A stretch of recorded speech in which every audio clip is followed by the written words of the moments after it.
Good morning, students, and welcome back to another episode of Armor Class. My name is Derek, and I will be your headmaster.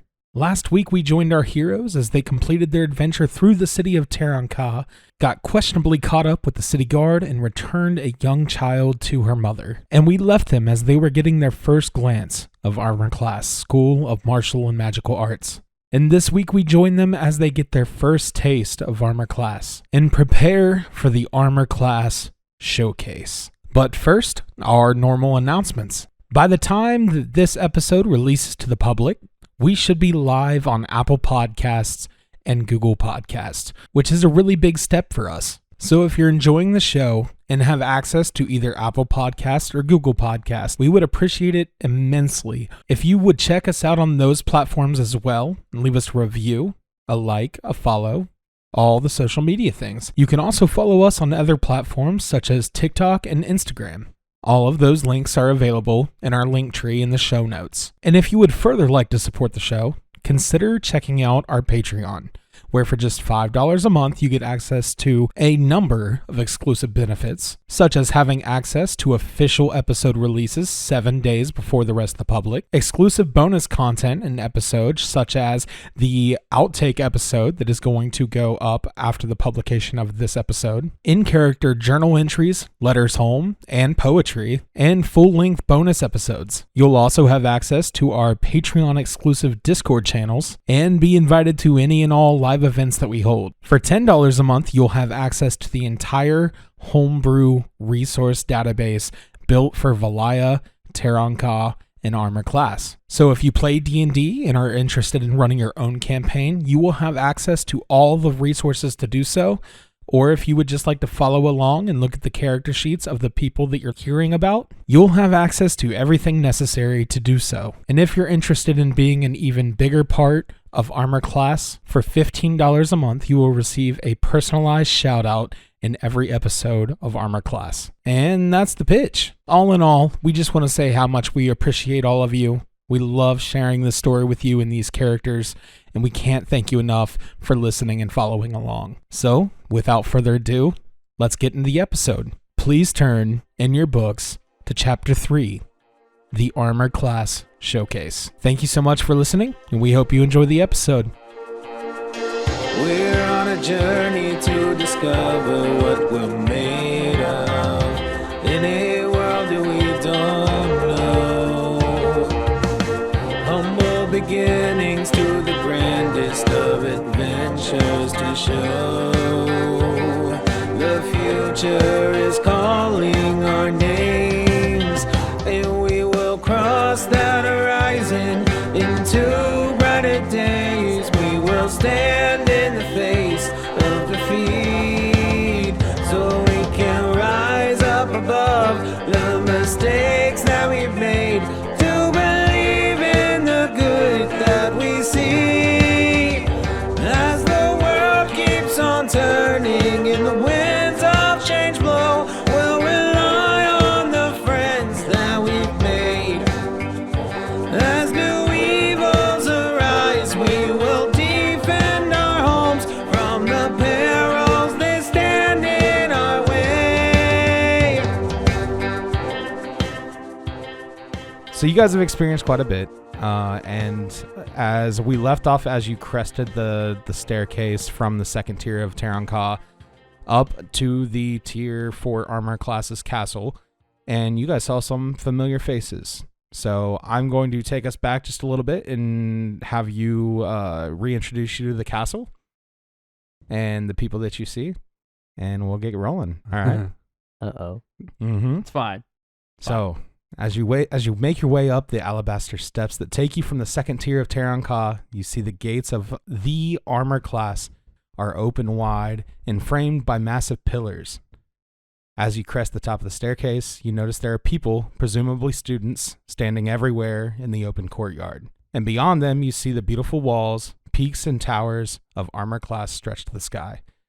The walkway leads through a large courtyard with beautifully maintained lawns and is littered with intricate statues of honored heroes. As each of you walk along the pathway, you are approached by perhaps the only familiar face in this crowd.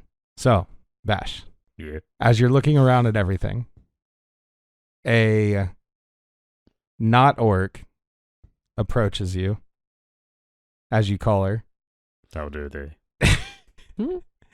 And you recognize this to be your letter giver, Malia. Oh. Oh. That not work. That not orc. Uh, So she says, hello again. Bash. I'm glad to see you've made it. Bash does the typical thing that all teen boys do and kind of freaks out for a second and then tries to regain his composure and fails. Hello? Yes. Hi. The voice cracks. So you have, so it's good to see that you've made it.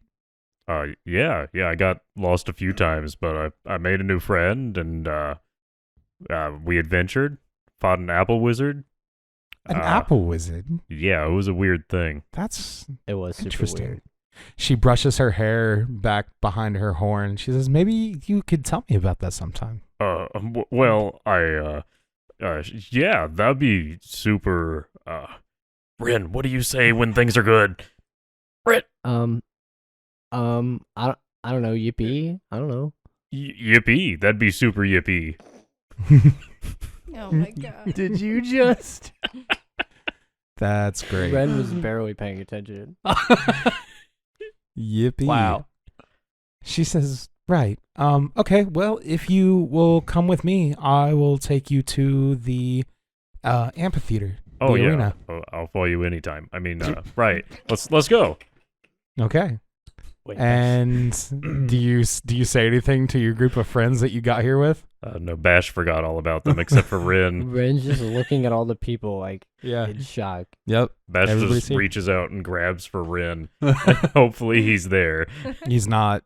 Bash just continues on. Oh no. He can't miss this opportunity. Oh no. Yep. So, all right. So you go off with Malia and Horrace. As you watch Bash get dragged off, quote unquote, and by that I mean run off after a spicy tiefling in his eyes, you are approached by another half orc who looks up down at you, literally down at you, with heavy disdain. I look back at him. He says, "Honeywell, Wheel. I cannot believe you actually made it. I can't believe they let you in. So I was here before you. yeah, I know it's amazing. Yeah, Your I standards am must have amazing. dropped before I I got am here, amazing. but it's fine. I am amazing. Whatever. Listen." He grabs you by the scruff of your shoulder. "I'm going to show you to your seat. Let's go. Let's get this over with." And I then he think drags that's you good. off. Let's go. All right. So you are off to the amphitheater. Very clear it was someone I don't like. Yep. All right, and that leads us to Eliona. Oh boy. You then see, I believe yours was like a rugged, like hill dwarf, mountain dwarf. I don't think you ever got at his name either, but he walks up to you. He's like, "Hello." Oh, He's like, "Eliona, glad to see you made it." thanks. Yeah. What's your name again? Red Thiel. What was that? Red Thiel. Red Thiel? Red Thiel. Okay. Got it. Fireforge. You can call me Red. Okay. Red. Nice to meet you. We already met. Nice to meet you again. This way. And he turns and like waddles off. All business. Yeah. All right. And then that brings us to Ren, left alone Yeah, Ren. on the top of the stairs. Ren turns and is like, "Bash, look at all these. Bash? Oh, Do you think they're all students? What? where are all my friends?" And Ren is just terrified seeing all these unfamiliar people. Right. Naturally. So then you. I love how all this happened within like the span of 6 seconds, and none of us had time to like react to the other What? one or do anything to help. Or What's going on? are you okay going with that person? Or I love how they all magically just knew we were here. Yeah. That's they're the like, part that "Hey." gets me. They're all waiting here for their first years. They They've been have waiting here for, signs that say what, our months? names on them. Nah, it's Weeks. been only everybody arrives within the span of like 3 or 4 days. We made it right on time. I thought Yeah, it was you did. the ties of fate that brought us together. Nah, there is a little plot stitching The here chains of because fate. you got here and I wasn't sure how long your adventures in Terranka were gonna last, so we had 48 hours to get to the top of the staircase, Gotcha. and that was the start of armor class. Nice. So you see a little rock gnome approaching you, and he's like, I remember his voice. He's like, "Hello again, Renduinlock. I see that you have managed to leave the confines of your manor." Yeah. It wasn't hard, really. Well, it seemed like it would be. The way the door was slammed in my face. Yeah. Listen, I'm sorry about Mr. Pimbleton. He's just Hmm. kind of like that. Yeah. Very well. So anyway, I am meant to bring you to the amphitheater, the Oh. arena. is that where my friends went? What friends? I don't see anyone. I came here with a group of friends, and now they're all gone. Well, They were here. I know nothing about that. Are they students? Yeah. Well, then probably. Okay. If you have to go there, why wouldn't your friends go there? I don't know. Okay. Shall we? Sure. Okay. So he turns around in a huff and leads you back to, you guys go Weird. around. See, it was a little weird. So each of you are led through the halls of the structures lining the courtyard around the main castle to the amphitheater, and they seat you in the front few rows in the middle of the seating area. And then this happens to each of you. You're not even necessarily sitting next to each other in these first few rows of seating, but you all are here. And then each of you is then deserted by the person who brought you here. Oh. Good. So you see them, if you pay attention to where they go, you see them walk off and sit with various groups. And if you remember correctly, you recognize the people that they're sitting with to be the groups that you saw them with when they got their letters, when you got your letters. Mm. Bash stares the whole time. Just watches her go. Yep. I hate to see you go, but I love to watch you leave. Hey. Hey, not orc. What's up? What it do? What it do? Baby boo. All right. On that note, this is the moment we've been waiting for. As more and more people trickle in from the walkways, people are sitting in and near you guys. The people guiding them are then leaving and going sitting with other groups, just as it happened with you. And after no more people start trickling in, there seems to be a tone of excitement just welling up within everybody around you. You guys have no idea what's about to happen, but they do. They know what's happening. Renduin's terrified. No idea what's going on. No idea. They don't I think know where Horrace anybody gets is. taken in by the excitement. Is like, all right, let's go. Let's see what's gonna happen. Gets caught up. Yeah, so easy. Nice. Bash gonna- readies an action. He has a hand around the axe handle in his bag. Yes. Yeah. This Just is like on his clearly side. preparing us for combat. All right. What's the Eliona think? I'm just kind of waiting to see what happens. Okay. Just chilling. All right. Just chilling.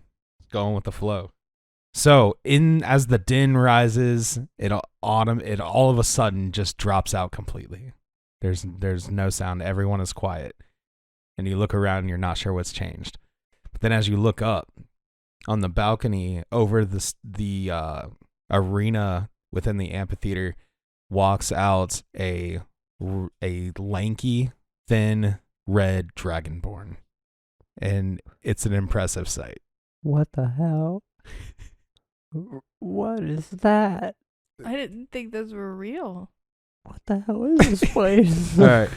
As everybody is nice and silent, he stands there with his arms like behind his back in a very proper pose, and he says, He booms out into the amphitheater.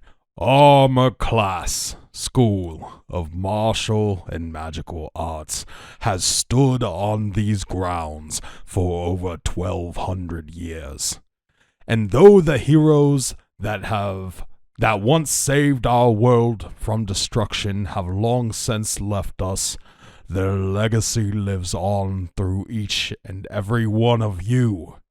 And in honor of that sentiment, it is with great pride and excitement that I welcome you all to another year at Armor Class.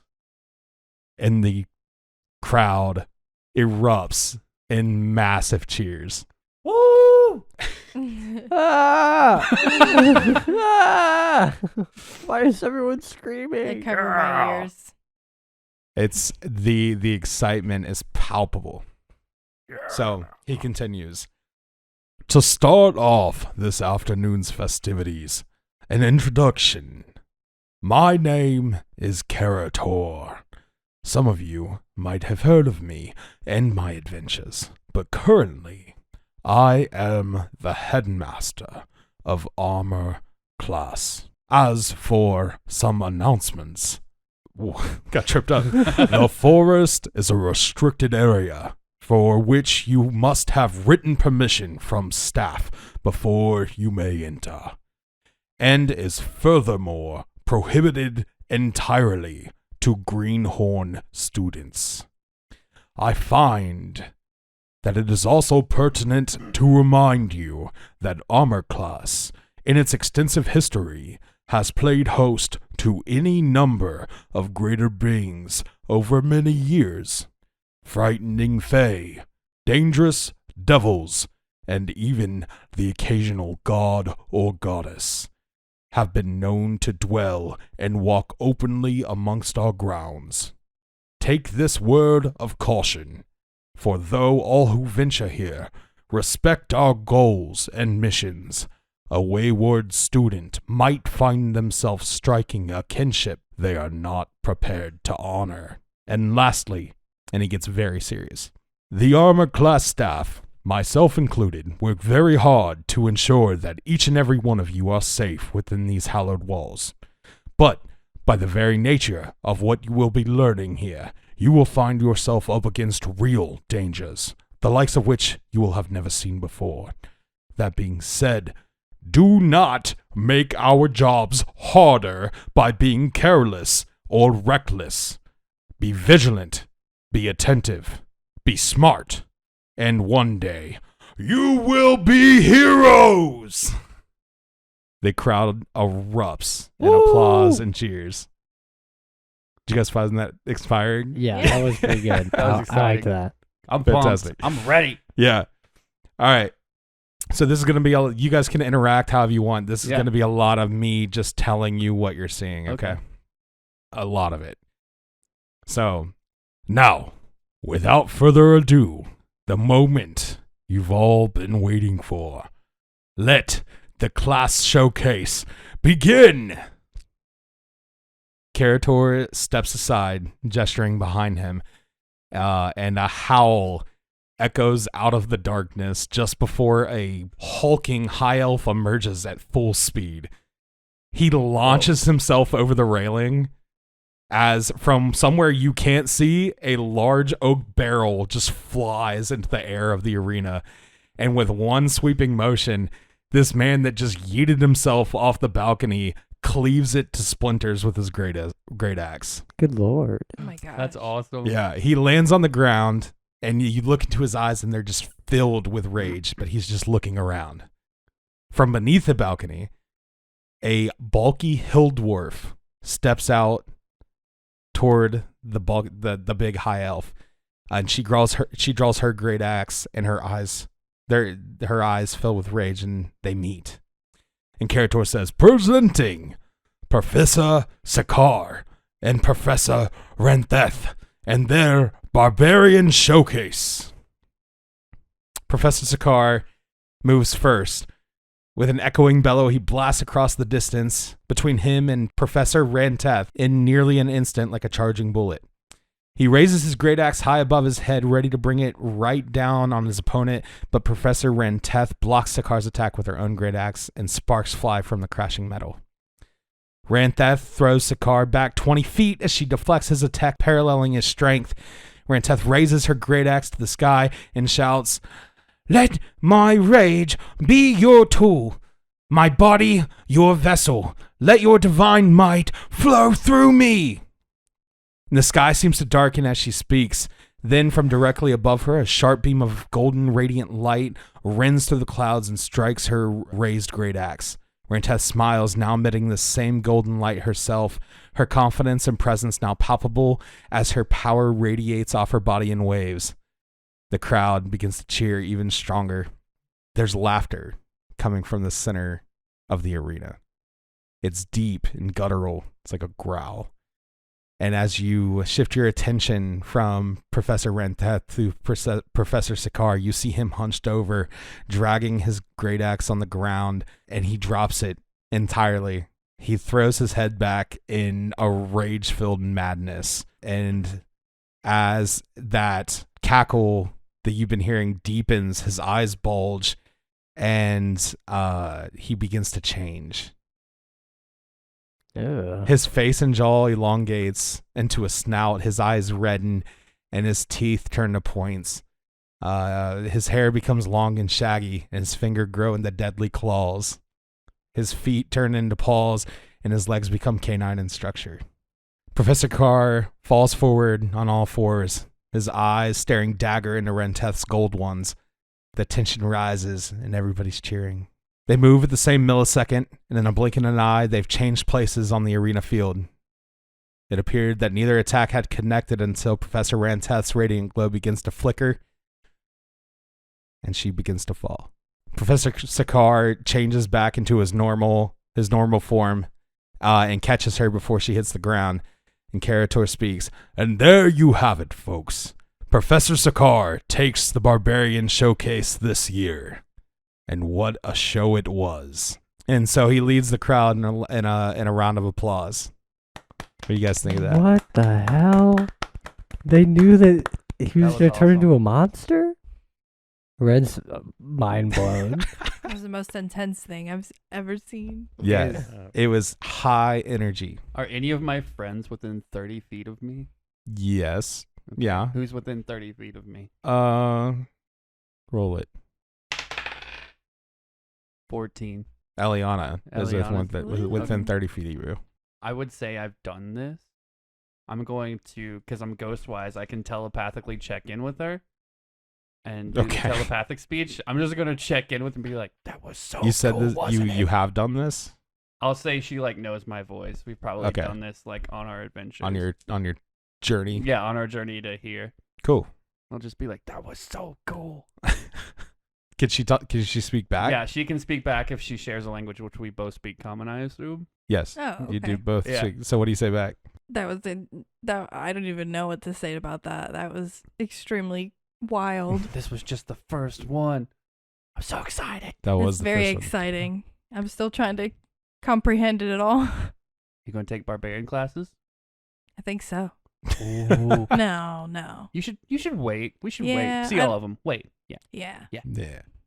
So Karator says, next, presenting their bardic showcase, Professor Mawald and Professor Kenloy.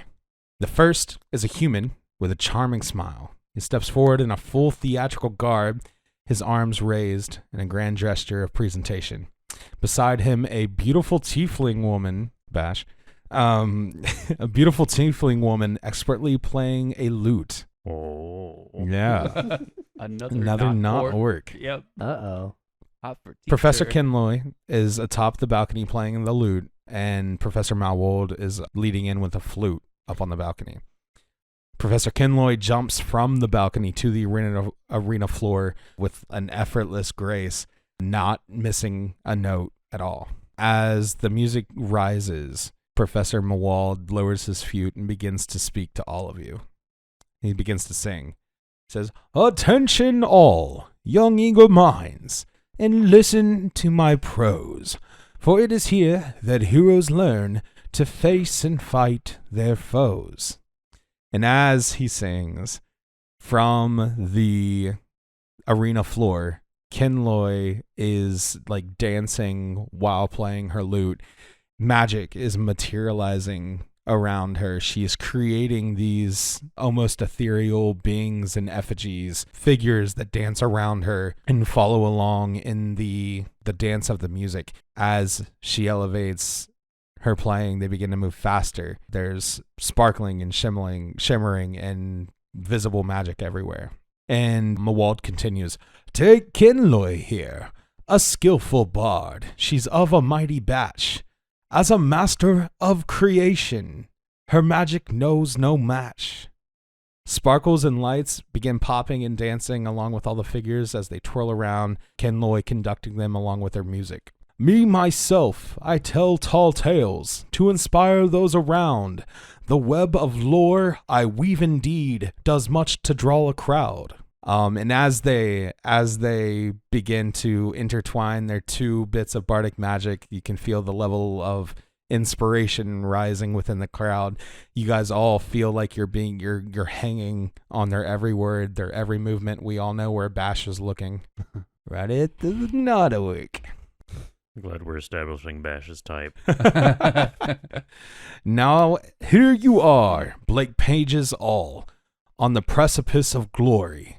But first you must still choose the path that will begin your story. As the song continues to elevate and strengthen, it's tangible what you feel. "Fear not, young friends, there's only 12 of us from whom to choose. But no matter the choice, we'll teach the skills to win instead of lose." And they finish with a flourish. All of the created effigies that Kinloy has made down in the arena have popped out of existence, and confetti seems to fall. And they bow. The crowd cheers. That was awesome. That was a good show.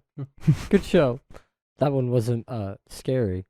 Very nice. Poor Red. Poor Red. I would have loved to have checked in with you, but I'm lost in the crowd. you're lost man. in the crowd, I'm just man. ripping my Can't seat. find ya. Like, what the hell is going on here? You know, a lot of people ask me, "Hey, Garmalaxion, master of the arcane, what is the hardest part about being the most badass and handsome wizard in all the 9 realms?" Well, I'll level with you. It's the legs. I spend all this time and all my components casting wicked, sick spells at some fools, and their stupid little legs hop right out of the way of my lightning or some shit, and it really tussles my toadstools, you know? But luckily for you, if you're a sick magic slinging hunk like me, I've found the answer for our conundrums. I've ordered some lovely prints from oakenthornartistry.com and adorned my walls and all of my lair with some of the most breathtaking prints of hand-painted work from one of the most renowned artists in all the land. And now these silly scrubs are so busy gawking at this luxurious, high-quality, one-of-a-kind finished pieces of quality art, they don't even notice when I slither my little body behind them and blast them into the worm dimension. Now, you may be thinking, "But I don't need any art for my walls." And I say, "You fool! Not only does oakenthornartistry.com have wonderful framed canvases or poster-style prints, they also have high-quality enamel mugs for you to sip your devious potions from. Exquisite. So, if you're a US-based trickster looking to stop adventurers in their tracks with some amazing-looking art on your boring, dinky walls, or maybe a mug to get for that special sorcerer down at the local tavern, wink wonk, then click the link in the description and discover magic in art at Oakenthorn Artistry. That's all. It took a while for the cheers to die down. The crowd was super, super energized, but Karator comes in and he says, "Next, presenting the Cleric Showcase.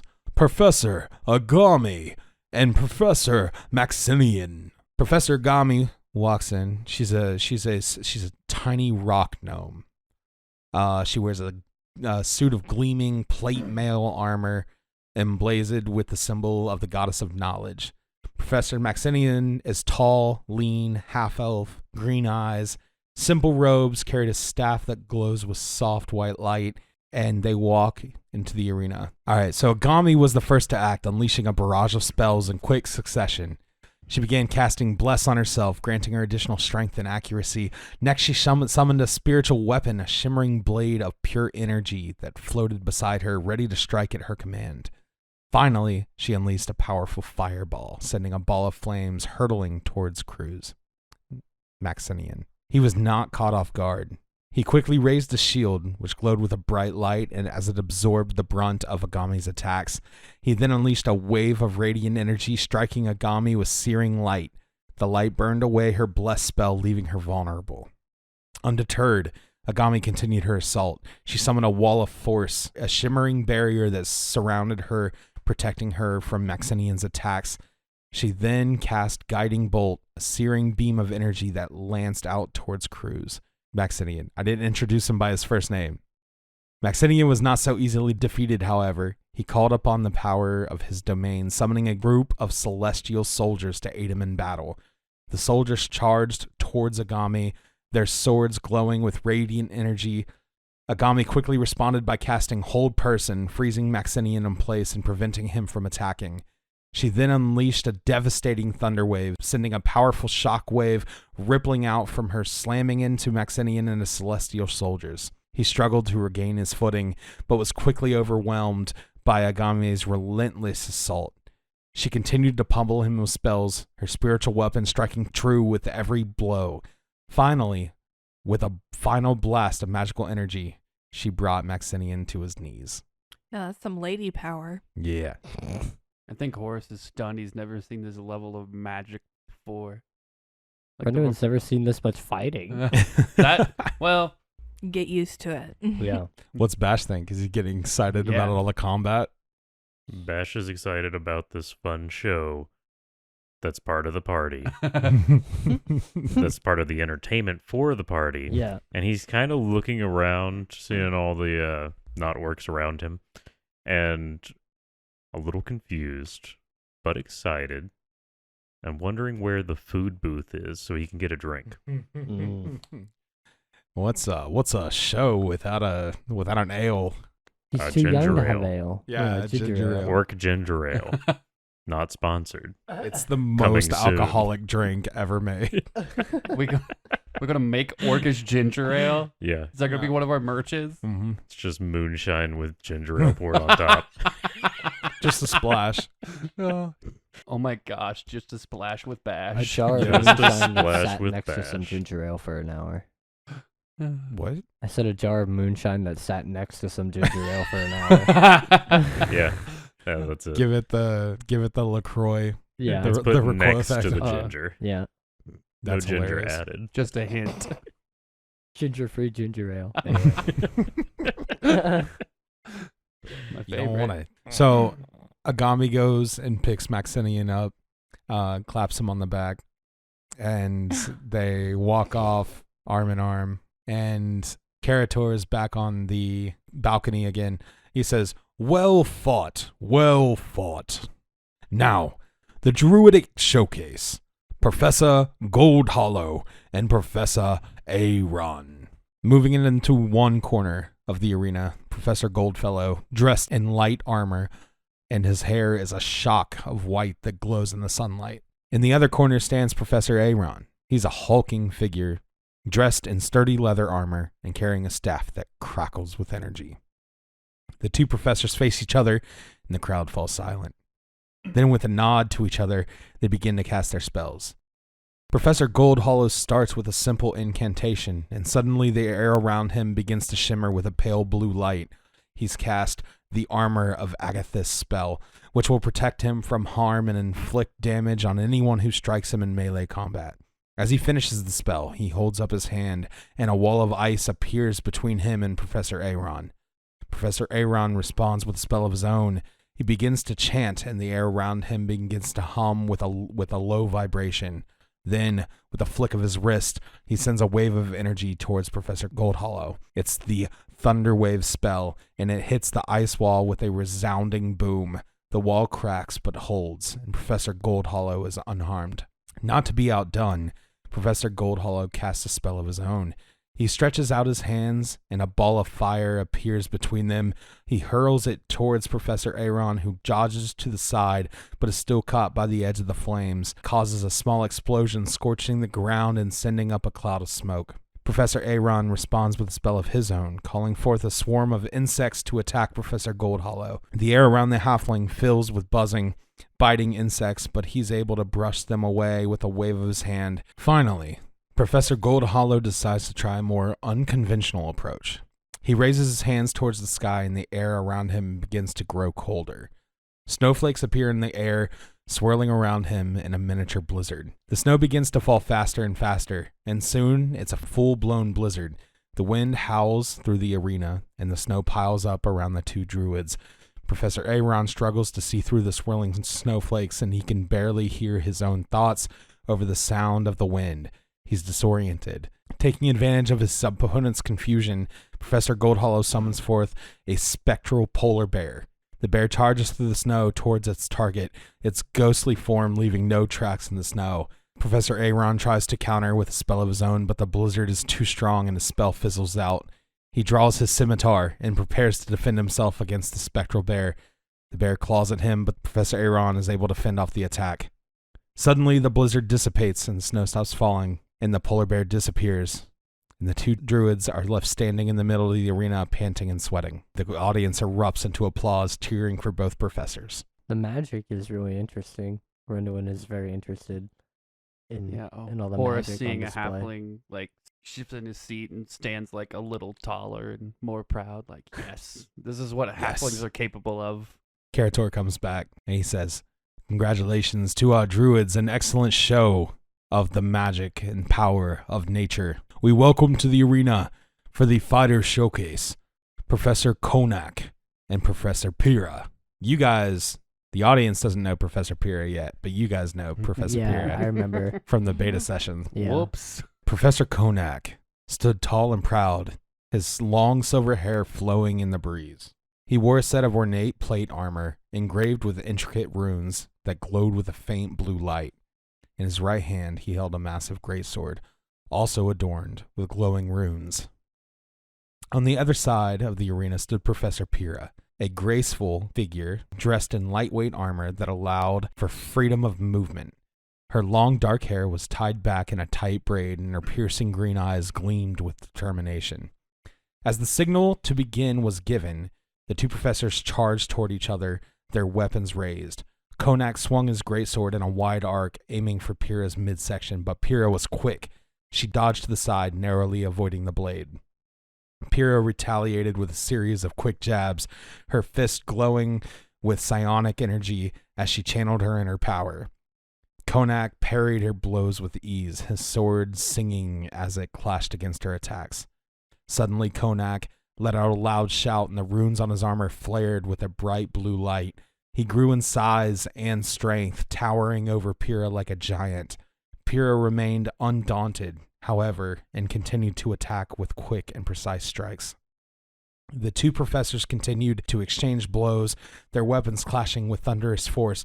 Konak's rune magic allowed him to shrug off some of Pyrrha's attacks, but she was relentless, always seeking out weaknesses in his defenses. As the battle raged on, Konak unleashed a powerful spell, conjuring a bolt of lightning that struck Pyrrha directly. With a swift movement, Pyrrha leapt into the air, flipping over Konak's head and landing behind him. She took advantage of his momentary distraction to strike him with a powerful psionic blast, knocking him off his feet. The audience roared with excitement as Pyrrha emerged victorious, but Konak was not defeated. He rose to his feet, a grin on his face, and bowed to the cheering crowd. So much Pyrrha, fighting. we love Professor Pyrrha. Yeah. That is why you're at school. Karator comes back. He says, "For the monk showcase, Professor Lownerd and Professor Aton." The two professors took to the center of the arena. Professor Lownerd stood tall, his muscular frame rippling with energy. He took a deep breath, centering himself as Professor Aton stood opposite him, her small frame belying her fierce spirit. With a nod to each other, the two began to circle, eyes locked in focus. Professor Aton was the first to strike, darting in with a fury of quick blows. Professor Lownerd deftly dodged her attacks, his movements fluid and graceful. He countered with a swift kick, which she easily blocked. She flowed around Professor Lownerd, dodging and weaving with ease, striking out with her fists and feet.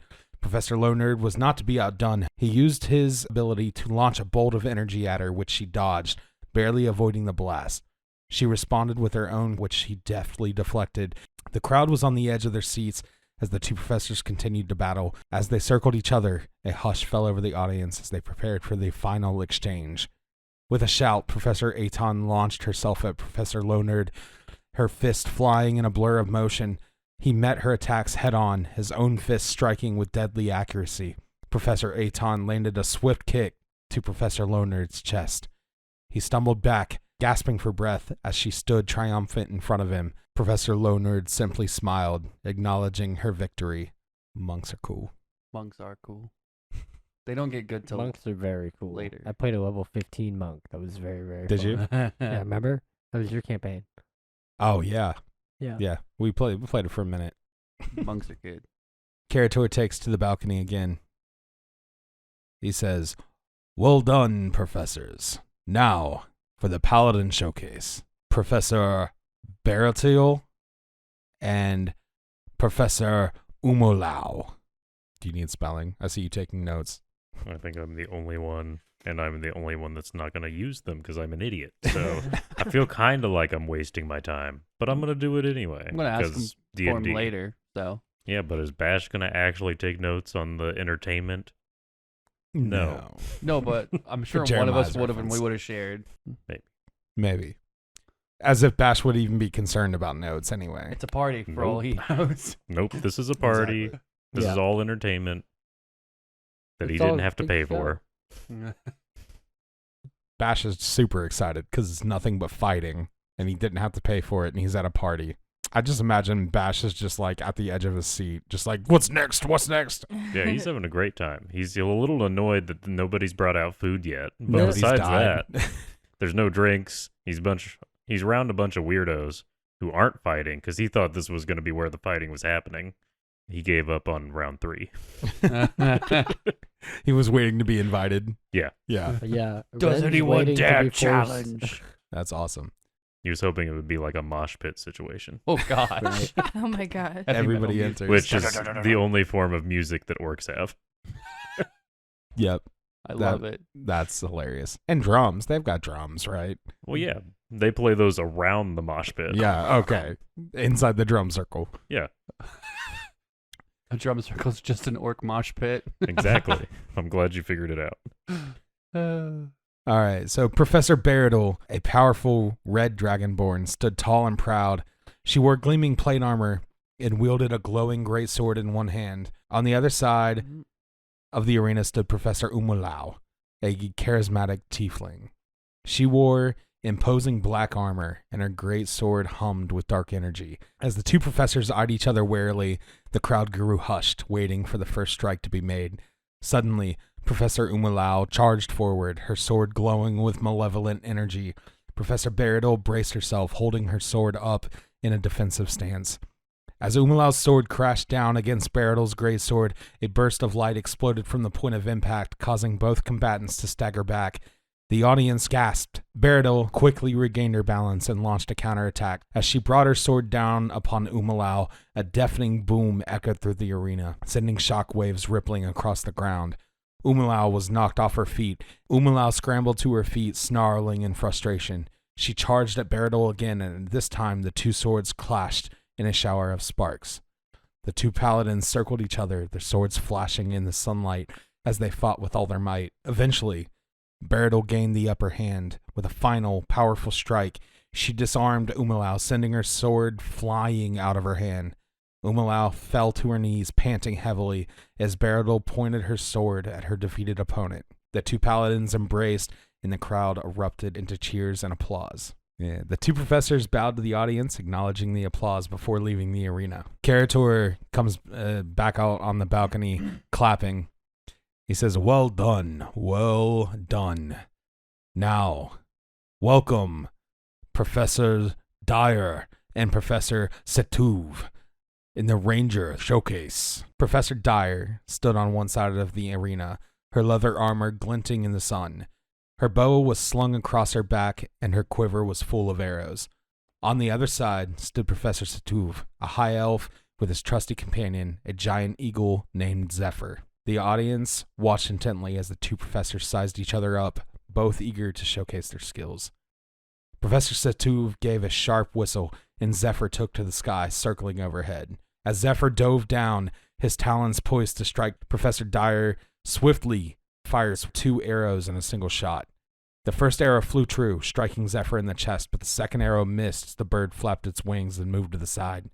Professor Setuv took the opportunity to strike, sending his eagle in for an attack as he drew his sword. Dyer, aware of the danger, makes herself invisible to Setuv and Zephyr.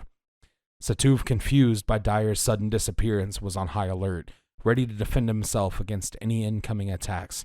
Zephyr, however, had an advantage over Setuv, as he could sense Dyer's location. Dyer took advantage of this, using her invisibility to move to a new position. A thick cloud of mist enveloped the arena, obscuring the vision of Setuv and Zephyr. Setuv communicates with Zephyr and coordinate their attacks. The giant eagle took to the sky once more, circling above the cloud, while Setuv moved cautiously around the perimeter, his sword at the ready. Dyer, still invisible, knew that the cloud wouldn't last forever. She took a deep breath and focused her energy. With a swift motion, she fired the arrow towards the sky, the lightning crackling as it struck Zephyr in mid-flight. Setuv, shocked by the sudden attack, turned to face Dyer, who had become visible once more. He charged forward, his sword glinting in the sun, but Dyer was ready. She pulled out her trusty dagger. The dagger glowed with magical aura as it hit Setuv, and vines grew from the ground, wrapping around his legs and rooting him in place. Dyer took advantage of Setuv's immobilization, firing arrow after arrow towards him. Setuv struggled to break free from the vines, but it was too late. Dyer's arrows struck true, and Setuv fell to the ground defeated. The audience erupted into applause as Dyer emerged victorious. Setuv rose to his feet, his pride slightly wounded. Going Rangers. to telepathically back to Eliona and be like, she was a badass. Oh my gosh, yeah. I want to be like her. I see you guys are liking some things. Yeah. This has been very well done. Good evening, ladies and gentlemen. I'm Colin Payne, though you may know me better as Ren here on Armor Class. I've interrupted this fine broadcast to pose to you a question. What is the sweetest sound in the world? Close your eyes and really try to imagine it. Maybe it's the breeze on the ocean, or a beautiful symphony. Perhaps even the voice of someone you hold very close to your heart. Touching, isn't it? It is. But it's wrong. Incorrect. Whatever you just thought of, it's not it, Chief. But don't you worry, my dear viewer, because I am here to tell you exactly what the sweetest sound in the world actually is. And that sound, my friends, is Uncommon Nonsense. The new comedy podcast hosted by yours truly, with conversations so soothingly chill and bits so blisteringly hot, it'll have you entranced by the quality banter between a charismatic host and energetic, interesting guest while it burns your feeble flesh down to the bone. The funny bone. So if you like the sounds you're hearing and you're sick of podcasts taking themselves too seriously, then Uncommon Nonsense with Colin Payne is the show for you. Trust me, I don't take anything too seriously. Not even this.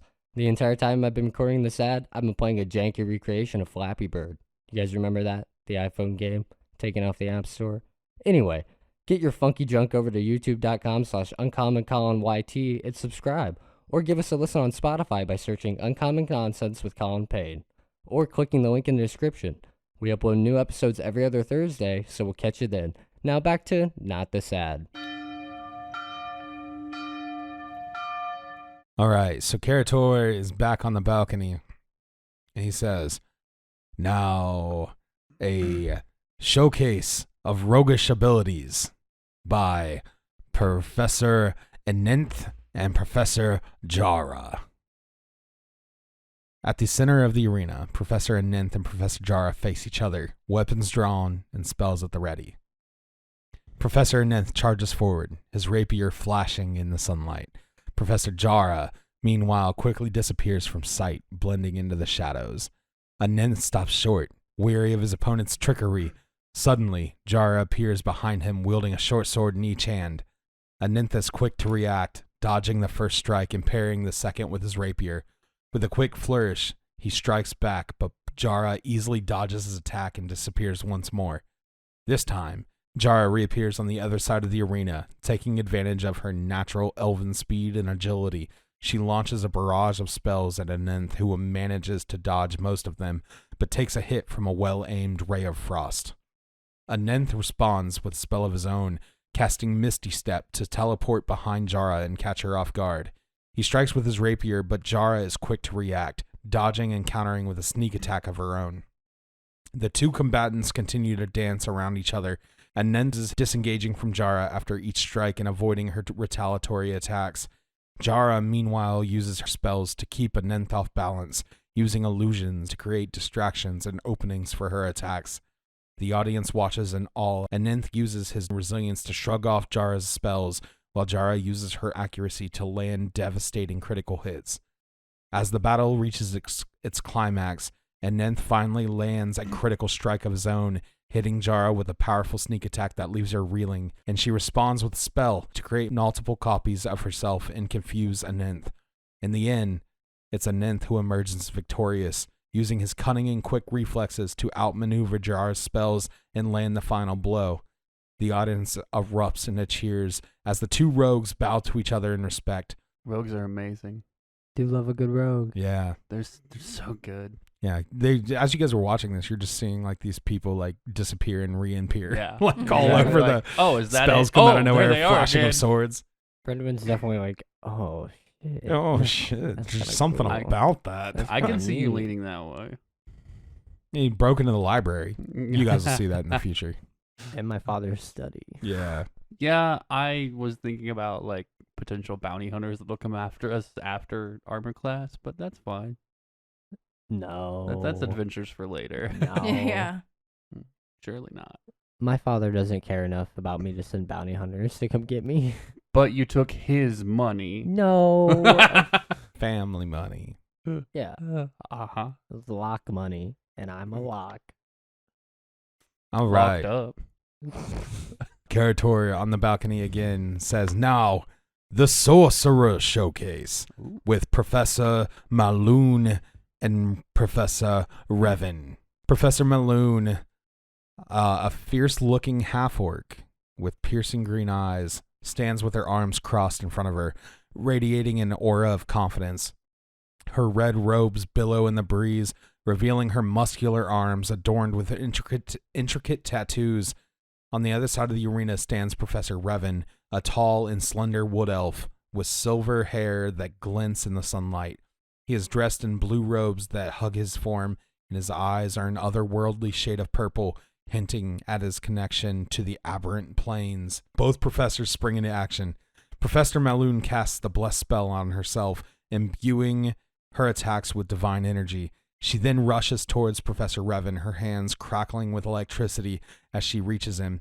She unleashes a bolt of lightning, but Professor Revan deftly dodges it, his form twisting unnaturally as he steps to the side. With a wave of his hand, Professor Revan casts the Charm Person spell on Professor Maloon, attempting to sway her to his side. However, her strong willpower allows her to shake off the effects of the spell, and she retaliates with a fireball. The fireball explodes in a burst of flame, but Professor Revan creates a psychic barrier to shield himself, blocking the damage. Professor Maloon's next move is to cast Spirit Guardians, summoning a group of spectral warriors that surround her and aid in her attacks. Professor Revan counters with a Mind Strike spell. Attempting to pierce through her defenses, the spell lands, causing Professor Maloon to stagger for a moment. But she quickly regains her footing and continues her assault. The audience watches in awe as the professors demonstrate their incredible abilities. As the match nears its end, Professor Maloon delivers the final blow, casting Inflict Wounds on Professor Revan. Necrotic energy to surge through his body, and he falls to the ground unconscious. The audience erupts into applause. Professor Maloon bows gracefully, a smile on her face, and Professor Revan slowly stands up, acknowledging the crowd's applause with a nod of his head. Sorcerers.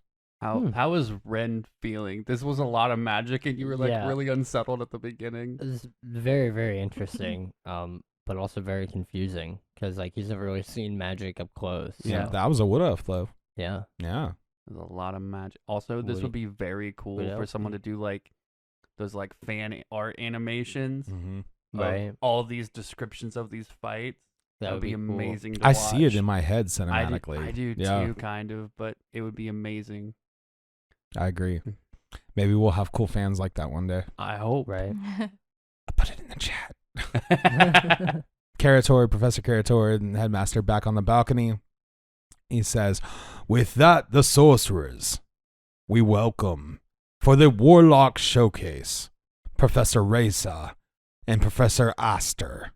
As the two professors stepped into the arena, the audience cheered. Professor Reza, a fierce-looking half-orc with a glaive in her hand, and Professor Aster, a calm-looking human with a great sword on his back, bowed to the audience.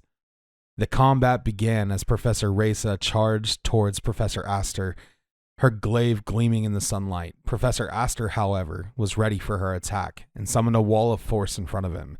The wall stopped Reza's glaive, and she stumbled back, surprised. Professor Aster then quickly followed up with an Eldritch Blast, which Reza deftly dodged.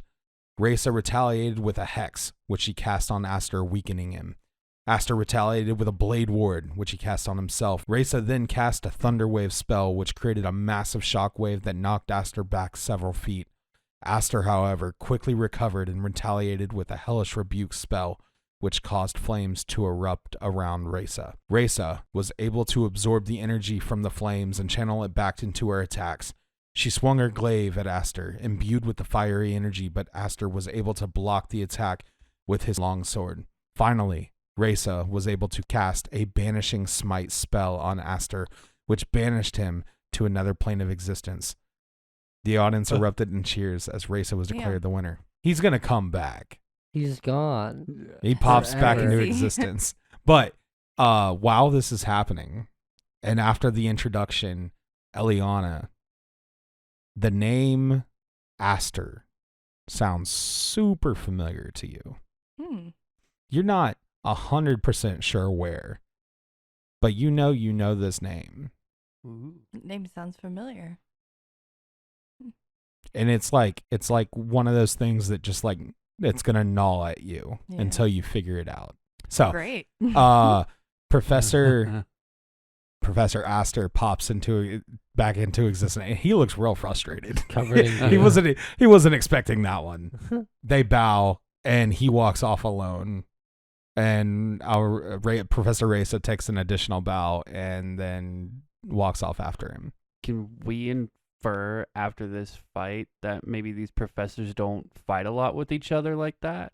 I assume that Be- they at least rehearse like somewhat. Yeah, Is this respectively. like more This of a is like rehearse show. thing? Yeah. Okay. Yeah, They're I not mean actually they fighting work like together. that. They're in the same teaching department. Yeah. They know each other's abilities. They may Okay. not strictly rehearse it. They try to one up each other every year, Okay. and like this is like a competition for them. There is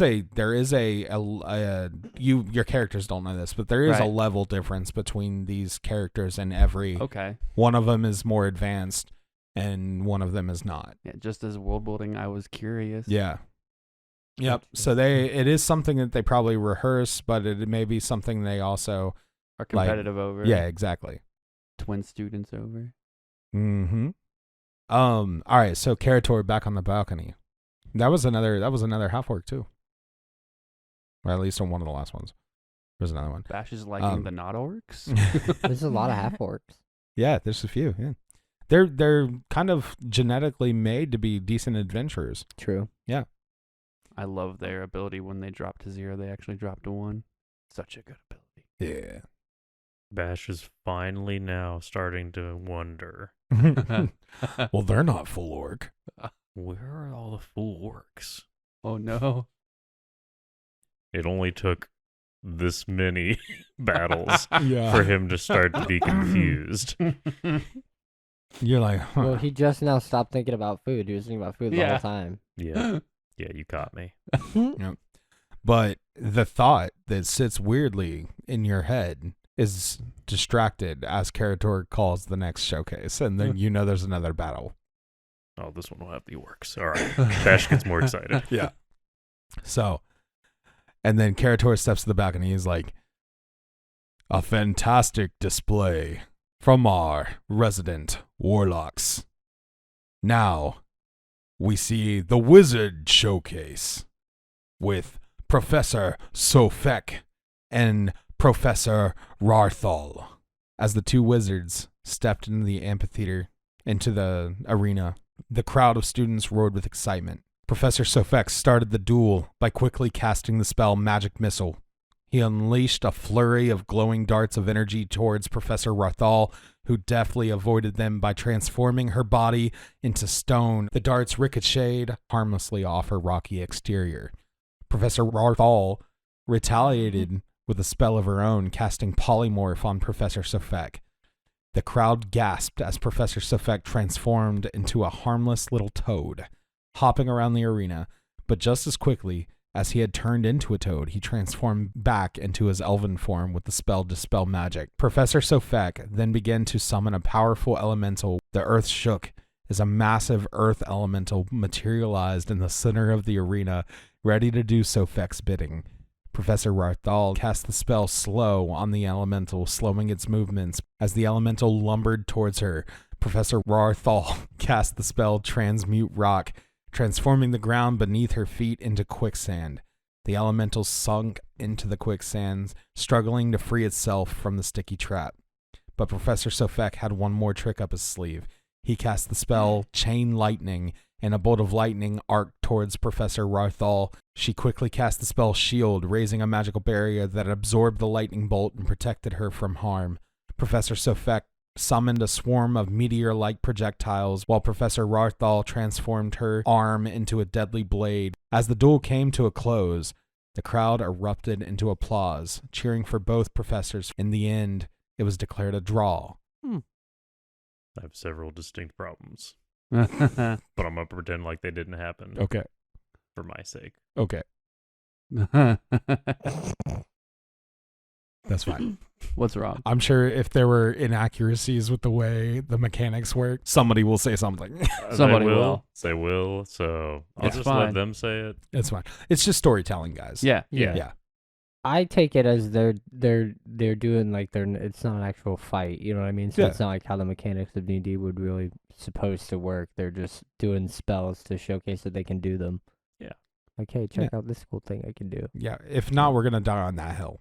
Yeah. It's fine. Yeah, because they got to a draw Yep. because they ran out of spell slots, Yep. as Yeah. wizards often do. Mhm. Non-lethally hit people with meteors, because that definitely can happen. Hey, listen. And you know, when you get polymorphed into a toad, Can you they show kind of spells? lose the ability to cast any spells. So I'm going to pretend like he had an item that activated upon him turning Yes. into a toad. Yeah. Yes. Yeah. All of those things, of course. Totally If you have any kosher problems for our with- version of D&D, which isn't the real version because we don't have levels anyway. Yeah. If you have any problems with what happened just then, you can hit up Austin's Twitter and Yep, as per usual. Or you can just read the Dungeon Master's Guide, and like page 1 says these are basically just guidelines for you to use. Yeah, no, go ahead, Exactly. Austin. It's funnier Yeah. that way. You Wait, could. no. It is funnier that way. All right. With that, Karator takes the balcony again, and he says he's clapping, and he leads the audience, all you students, in applause. Give it up for the armor class staff. Yeah, where are the orcs? This is right. Okay, so let's welcome back the staff. Everybody, all the teachers come back out in the arena, and they all stand there. Now, as our tenderfoots in our Doyen know, it is time for the greenhorns to choose each of you who have arrived today for the first time must make a choice of which path of adventuring they would like to study and pursue. You must simply come forward from the stands and join the group with the professors who delivered a showcase that spoke most to you. You may choose now. Ask your questions. It is time to make the decision to set you on your path to become a hero. We're on a journey to discover what we're made of in a world that we don't know. Humble beginnings to the grandest of adventures to show.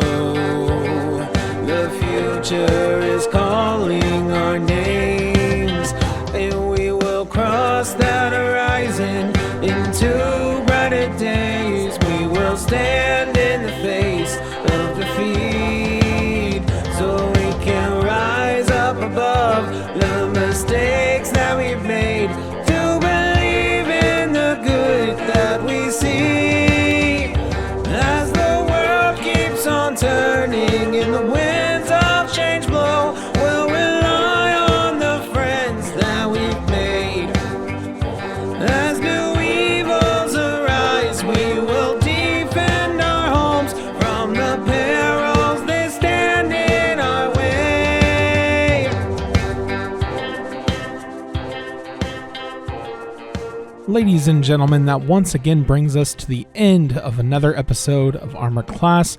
We hope you enjoyed listening to it as much as we enjoyed making it. And don't forget to stay till the end for another Armor Class outtake. Join us next week for when this first day at Armor Class will come to fruition and our characters will finally receive their classes and levels. And if you're loving the extra content and want more of it, we finally have bonus content live on our Patreon. So, if you're enjoying the podcast and would like to support the show, consider checking out our Patreon. Details are in the link tree. As a reminder, don't forget to do the social media things like follow, subscribe, rate, review, all that jazz. It truly helps, and we very much appreciate it. And with that being said, I have nothing left for you. Don't forget to do your homework and stay at attention. We'll see you next week.